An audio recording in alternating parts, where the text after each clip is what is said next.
Joel, thanks very much indeed, and good evening, ladies and gentlemen. And I'd like to start by saying that I think 2009 is going to be a transformational year. It's the year when we're going to look back and say that the way that we did business fundamentally changed. And if I've got four headlines for you, they would be these. The four headlines are: we're going to live in a world where there's going to be a lot more uncertainty and volatility going forward.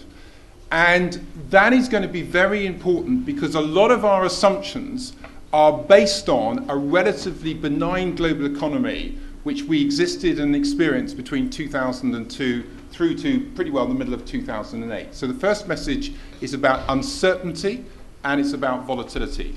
The second key headline I want to give you is that if you look at all the really successful companies that have competed and won through previous downturns, it's the ones that invest in the downturn which outperform in the upturn. And so I guess that one of the questions I've got for you is, whatever you're doing, what is the sort of investments that your business, that your enterprise is making in the downturn? My third message is that you have to be able to handle both the big picture, which Joel has outlined to us, the macro picture, the context of what's going on, but you have to be able to relate that to the front line. So it's macro to micro, but it's also about being able to operate across multiple timeframes, because we need to understand what's happening now, but we also need to think about how we position ourselves for the medium term. Because if we are at root innovators, it's about thinking about what we're going to do now, but how we're building for the medium term. So it's about macro, micro, and holding multiple timeframes. And then the last key message I want to give you is, are you a C person or are you an I person? So if you're a C person, you're someone at the moment who's fundamentally driven by cash and cost.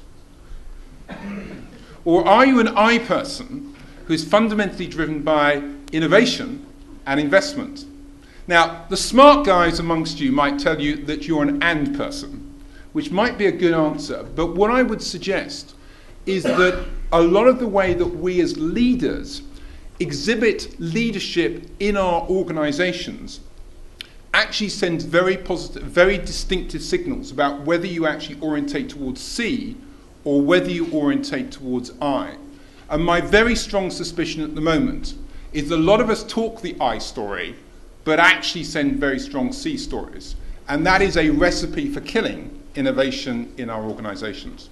So four key headlines: uncertainty, it's about investing in the downturn, it's about holding macro and micro, and it's about knowing fundamentally whether your organization is C-driven or I-driven.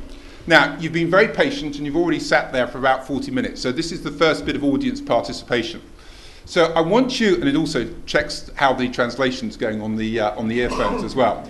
So first question for you: if you think you work for a large organization, put your hand up. Large organization? Not very much. Okay, if you think you work for a small organization, put your hands up. Who's an academic? Who's a student? Who works for the government? Right, just checking, just making sure I got the lines right. Who hasn't put their hand up? Okay, so I've got four things that I want to talk about. I want to build on a bit of what Joel said in terms of what is the context in which we're operating, uncertainty. Secondly, I want to talk about globalization, because if we're going to look at innovation, you have to understand innovation in the context of what's happening on the global stage. The third, about how do I see business and strategy within business at the moment. And the fourth, I want to talk about some of the principles that I think are really important around innovation. Now, Joel's done a fantastic job at giving us insights into where we are in terms of the current economic sort of situation. But the message I want to give you is that we are moving into a world which I think is going to be a lot more uncertain. And I think you can look at the uncertainty at four levels. You can look at it politically, economically, in terms of the financial markets, but also I think in terms of what's happening with the environment. So let me just make a few quick points. One of the really interesting things when you look at the macro picture is to say, where is political leadership today? And it's very interesting because if you look at the overall sort of situation, Obama is clearly very strong, but it's very clear that actually the US, given the position they're in at the moment, have a real problem in terms of providing a lot of overt leadership on the global stage. Where are we in Europe? Well, perhaps, very interesting as we're coming to the European elections, I would perhaps argue with you that there aren't that many very strong European leaders at the moment. And it's been very interesting to see whether President Barroso gets re-elected as the head of the European Commission. Certainly in my own country, I wouldn't say we're having our finest hour in terms of politics at the moment. But I think it's worth saying that if you want to lead on the global stage, where are the leaders? And I think it's perhaps interesting to reflect on what's happening in China, what's happening in India, where we've got the election process going on there. But think about, for example, Lula in Brazil, who I think is actually quite a strong leader. So we talk about G7, we talk about G20, but actually I think a lot of the inherent power is actually G2, because a lot of it does come back to the US and to China. And I think that if you want to look at how we're going to get out of the downturn, you have to look at where the leadership politically is going to come from. And one of my concerns is that when you go a G20 meeting in Washington, the next one in London, it looks horribly like G7 in G20 clothes. And so my sort of suggestion to you is that I think we have got some issues about where is the political leadership. And I think one of the challenges for us, particularly in Europe, is that if we want to make sure that we're not squeezed between effectively a more productive United States and a faster growing Asia, we need to make sure that we, from a European point of view, exert some real political leadership. So that's the first point. The second one is around the economics of where we actually are. And what I'd like to do is come at it perhaps a little bit differently and suggest to you that actually what we've seen, particularly when you look at exchange rates, is that the dollar has appreciated significantly. Why? Because it's the global reserve currency. But what actually happens when we begin to see those green shoots of recovery? Well, I would suggest to you that people are actually going to leave the dollar. What is the risk of people leaving the dollar? Well, what it actually means is that there's a risk that people go to the second sort of currency, which clearly could be the euro. If the euro starts appreciating, then what does that actually mean in terms of the potential for recovery? I think it could potentially slow it down or even sort of choke it off. We've seen exchange rates move very significantly, and I think that's very important to watch how exchange rates play out over the course of the next 12 months.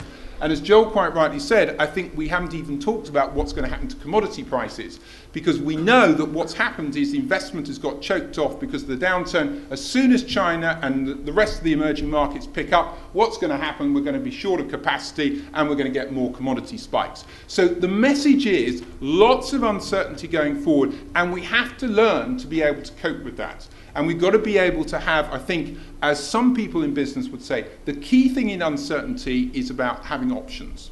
It's about knowing how to place options and bets in a world of uncertainty. Obviously, you could spend a lot of time talking about financial markets and where we are in terms of credit flows. Really important, particularly for smaller types of entrepreneurial businesses. At the moment, we've seen the banks being recapitalised, but we haven't seen that totally flow through in terms of new lending, particularly in certain countries which had big problems.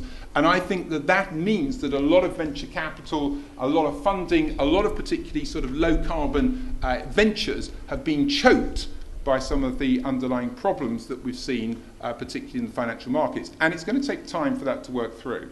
And then fourthly, we've talked a lot about what's happening in terms of the financial markets, but I think you need to watch what's going to happen in Copenhagen, because Copenhagen will mark the start of what I think will be the next decade of the low carbon era. That represents, I think, both huge opportunities but huge challenges. Huge opportunities because, as Joel quite rightly mentioned, Spain is very much at the forefront in terms of a lot of the low carbon renewable energies, but challenge because we are a long, long way from hitting the targets in terms of the low carbon economy.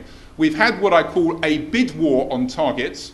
In other words, every sort of country likes to vie to have the most aggressive targets. We are very short on roadmaps. There isn't a single person I talk to who actually thinks today that we're going to hit our 2020 targets in Europe, let alone what's going to happen in North America. And we've got loads of issues about how we manage financial transfers from particularly Europe and North America to places like China. So lots of challenges, but I think the key message is we are going to decarbonise the economy going forward. The question is at what speed, the question is whether it's going to be fast enough, but from an entrepreneurial and business point of view, I think it becomes hugely important about how we integrate that into our business models. And again, when I talk about investing in the downturn for the upturn, the really smart companies I see are already making moves, and this isn't about corporate social responsibility. This is about how you decarbonise your business models, your supply chains. You get right to having sustainable business models going forward.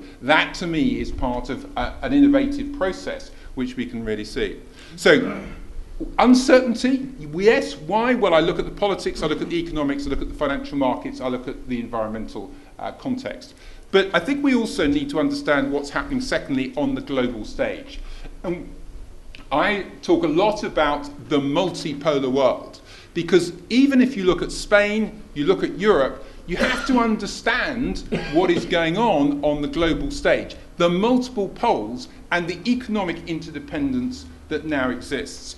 And so if you sit in Spain, if you think about entrepreneurial activity in here, you have to think about what is going on in other parts of the world. And the way that I like to think about this is that there are 5 essential global battlegrounds which we are all operating in. Whether we think we're operating in them or not, we are operating around these battlegrounds. So let me just talk about these briefly, just to give you a flavour. The first one is clearly around consumer markets. Because if you actually look at what is happening, we know that in Europe particularly, we've got ageing, which is very interesting because actually ageing again doesn't have to be a negative, because it could be a positive, because changing customer preferences and just customer needs, that is opportunity. But we've got to be able to reflect that if we're now going to have a population which spans from 0 to 100, and we're particularly having to support more elderly people. Changing consumer preferences.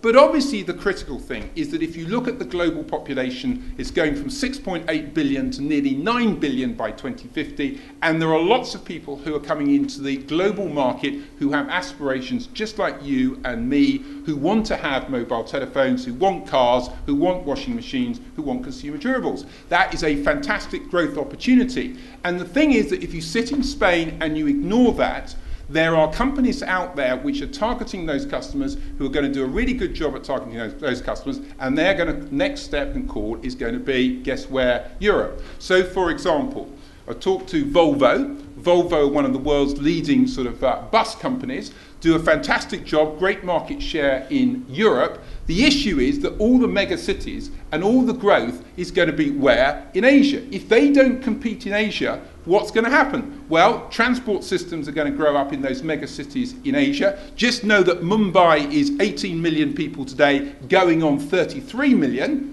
How do you move 33 million people around in Mumbai? It's going to be a very interesting challenge. There will probably be some buses there. There will probably be some local companies. What are they going to do? They're going to build low-cost buses in Mumbai.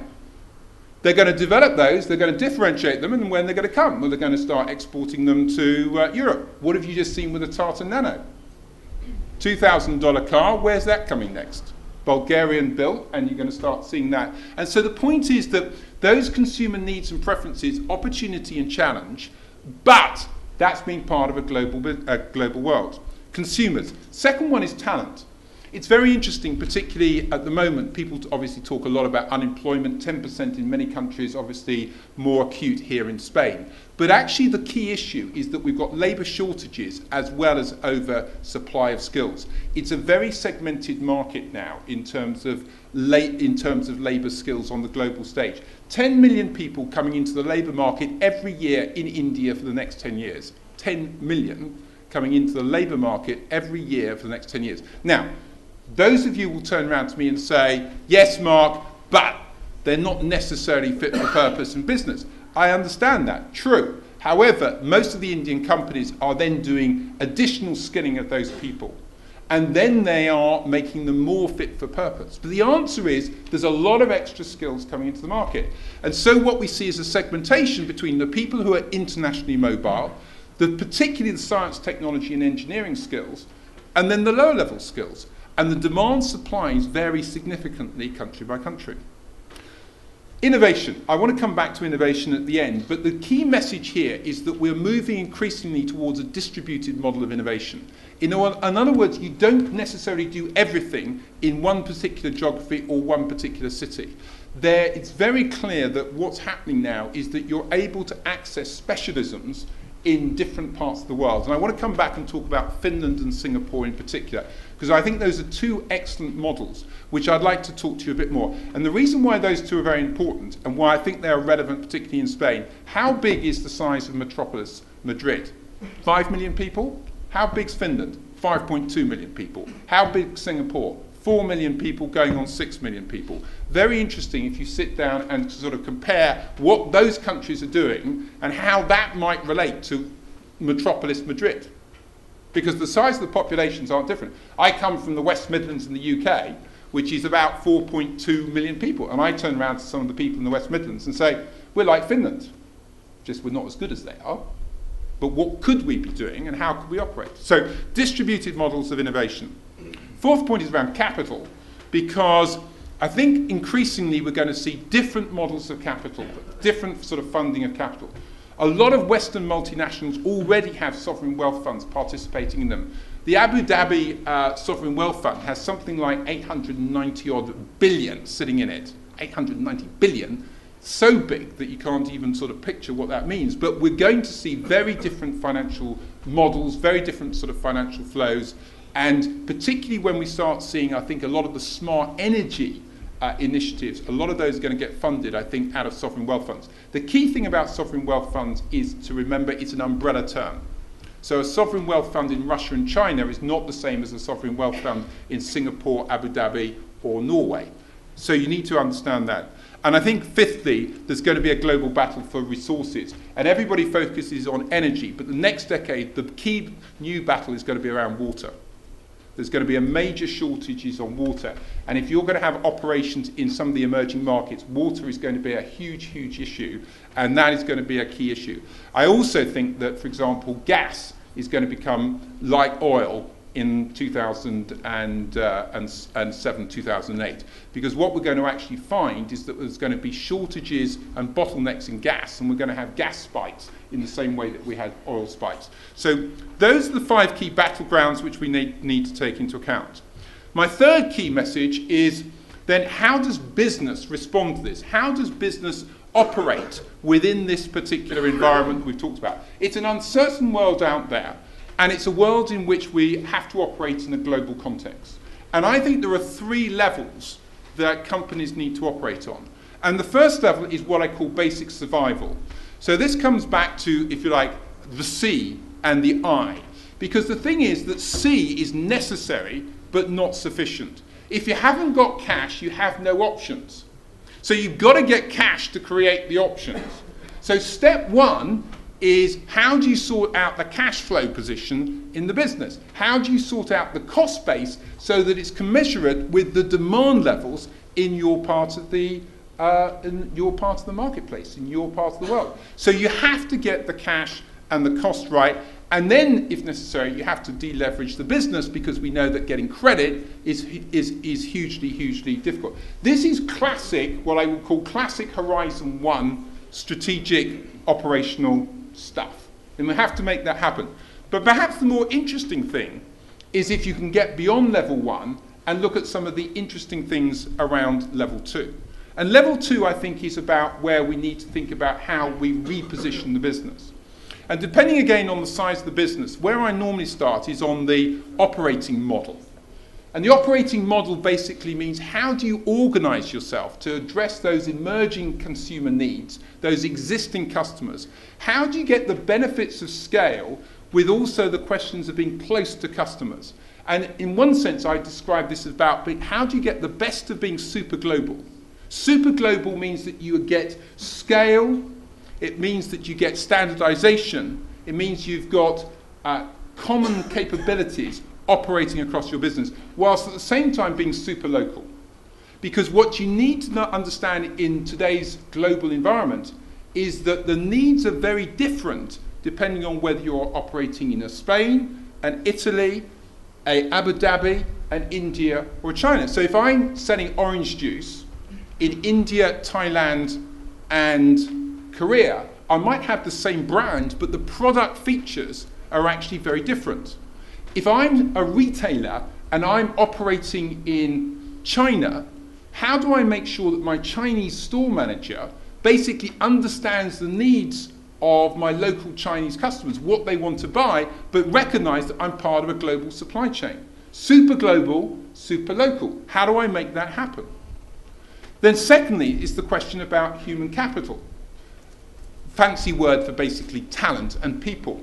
The biggest issue I find today when I go out and talk to organizations is that their performance management systems aren't good enough. And the reason then that's a major, major problem is because if they want to cut costs, they don't know who to get rid of, because they haven't got the real understanding about what are the skills they want to keep, what are the performance levels, what are the skills that they need tomorrow, or they're not clear enough about the human capital that they need for tomorrow. So the key issue is performance management and understanding the talent. And I think one of the really interesting questions today in today's global marketplace is understanding sources and uses of talent. Most organizations have what I call multi-local talent strategies, which essentially means that they source and use talent in individual countries. They find it very difficult to connect the two together. And so talent, performance management, is a huge enabler in today's global marketplace. But you've got to be able to have the mechanisms to be able to do that. Go green, I think, is fairly clear in the sense that I think we've talked about decarbonising, whole series of issues here about not just talking about branding, but really getting to the heart of how do you manage your operations in a sustainable way. And I think we could have a long conversation about that. And then I think investing in innovation. And innovation, I think, is not just the ideation, which is the generation of the ideas. It's also about clearly how you scale those ideas and how you commercialise them. And to me, leadership behind this is critical. What I see today is lots of organisations cutting costs and lots of organisations talking about innovation, talking about growth. But in fact, what I want to argue with you is that actually those of you who are leaders, what happens is that you start over-communicating. You send lots of messages out there about innovation is important, but that you don't back it up with your reward mechanisms. So that the first person who comes up with a new idea, you basically sort of shoot him because he's not cutting his costs. So you've got to find a way of holding those C and I together. Because if you basically say you want innovation, but all the signals and all the performance management say that you want C, you get C. And so it starts with leadership, and it starts with the signals, it starts with the incentives, and it starts with making sure that you think about very carefully about how the innovation process works within the business. And remember that innovation is not just about new products and services. Innovation is around processes that you can change. Innovation is about bringing new talent in. Innovation is about changing your business model. Lots of ways that you can be creative, I think, and innovative in your organization. And level 3 is very much around growth, because I think that lots of organizations are now beginning to think that if I've got the cash, if I've invested it wisely, if I've got the foundations right, now is the opportunity to begin to think about how we can grow both organically, which essentially means customers, products and geographies, or can I grow inorganically, because we know lots of the asset values are very low at the moment. But let me just come back and just talk finally a little bit more about innovation for a couple of minutes. And there's a couple of principles which I think are hugely important. And the first one is around innovation clusters. Why is it that Finland is so successful, particularly in terms of its ability to come up with new innovative products? And I think it's been able to do a few things very well. I've been up in Finland. I've talked to the Ministry of Industry up there. I was in a workshop with the ministry sort of in the autumn last year. And what really impressed me was that the first thing that they've done is that they have combined in Helsinki basically the technical college with the management college and brought the two together, so that they've got a very clear focus on the types of skills that they need in Finland. And I think that's one particular important thing. The second thing that they have done is they've realised that they can't do everything on their own. So they have actually linked the centre in Helsinki with other innovation centres in other parts of the world. And they're particularly focused on Singapore and China. And one of my messages for you in Spain is that it's no good having innovation centres which are just focused in Spain. You've got to have networks and you've got to be linked into other parts of the world. And then the other thing that you've got to do is you've got to bring together clusters, all right? And you've got to attract people to come in, and you need a combination of big companies and small companies, and you've got to get a multiplier effect. Because it's no good if you just have big companies, because big companies tend to squash the small companies. It's no good just having small companies because it's very difficult for them to find the scale quickly. So you've got to get big and small, you've got to have networks going, and you've got to have an entrepreneurial, and you've got to have access to capital, and you've got to have some venture capital money in there. That's this sort of the genesis of, I think, how you get the clusters to move. Now, Singapore is a great example. Just look at what Singapore is doing in solar, actually. They've actually set up an institute in solar energy in Singapore, 2,000 students. They're going to become the future R&D guys for solar. They've brought a whole load of academics in, imported them in particularly from the United States and other parts of the world. They're providing incentives for companies to come in, to actually set up their R&D centres, and then the Singapore government is helping build export opportunities into China. And that, to me, is part of what you need to do in terms of providing a package around innovation clusters, which actually combines, I think, students with big and small business, with government and academics working together. And the reason I asked whether there are any academics here is because at the heart of a lot of these clusters, you've got to have academics who have an entrepreneurial and an innovation mindset, who want to actually commercialize some of their ideas. There are a lot of great ideas out there sitting in academic institutions, but they're not able, or they're not motivated enough to bring those to market. And so we've got to be able to motivate our academics, not just to do excellent research, but also to bring great ideas to market. So if I try to wrap all of that up, uncertainty, yes. But I think that we're in a world actually where there is a lot of opportunity. 2009 is a transformational year. The rules of the game are fundamentally sort of changing. But we've got to make sure that our assumptions on how we run the business are not based on the assumptions of the past. And I think that one of the things that I would really challenge you to think about is that we need more forward-looking people. People who can see uncertainty is an opportunity. It doesn't have to be a threat.